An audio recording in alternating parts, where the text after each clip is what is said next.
Azincourt is the most famous of all English battles.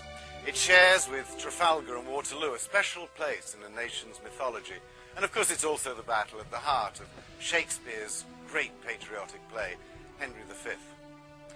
It was fought almost 700 years ago. In many ways it wasn't a particularly important battle. It didn't decide any great issues, and Henry was to need another 5 or 6 years of fighting to achieve his aim in France. And anyway, within a generation, the English were to lose the 100 Years' War altogether and be expelled from France. Yet Azincourt is still famous. It's famous because something really quite extraordinary happened on that day. It was October the 25th, St. Crispin's Day, 1415. It was a very cold, wet day. Autumn was turning into winter, and a small, hungry, cold, tired, sick army of 6,000 Englishmen were trapped in Picardy. The campaign had started so well. Henry invaded France in August. He wanted to capture Hasfel, which was a small port on the Norman coast. He took over 12,000 men with him. It was a splendidly equipped army. It had cost a lot of money. The idea was to capture Hasfel within, say, 2 weeks, and then march on into the heart of France, hoping to catch the main French army, defeat it, and so pursue his claim to the French crown. But things went wrong. Hasfel, instead of surrendering in 2 weeks, lasted for over 2 months. And during those 2 months, a particularly virulent form of dysentery hit the English army. Men began to die. By the time Hasfel fell, by the time it surrendered at the end of September, Henry had lost half his army. The sensible thing now, of course, was to go home. But he didn't. He chose to stay in France. Why?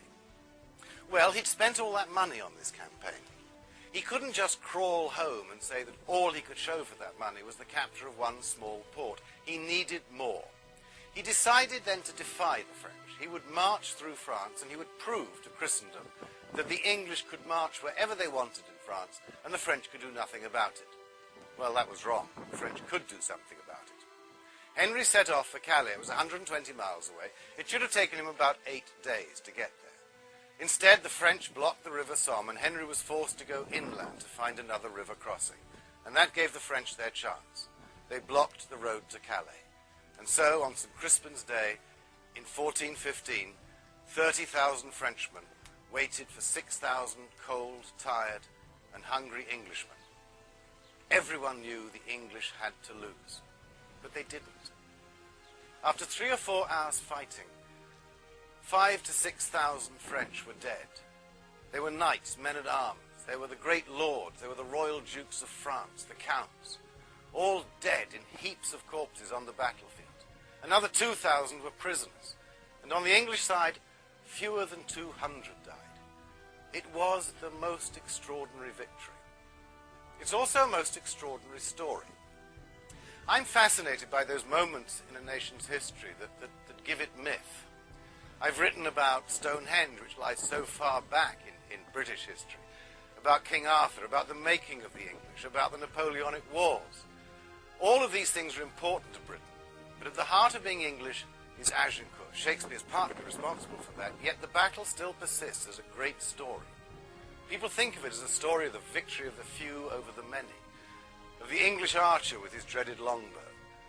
But it was also a story of slaughter in the mud, of the most barbarous and horrible behavior.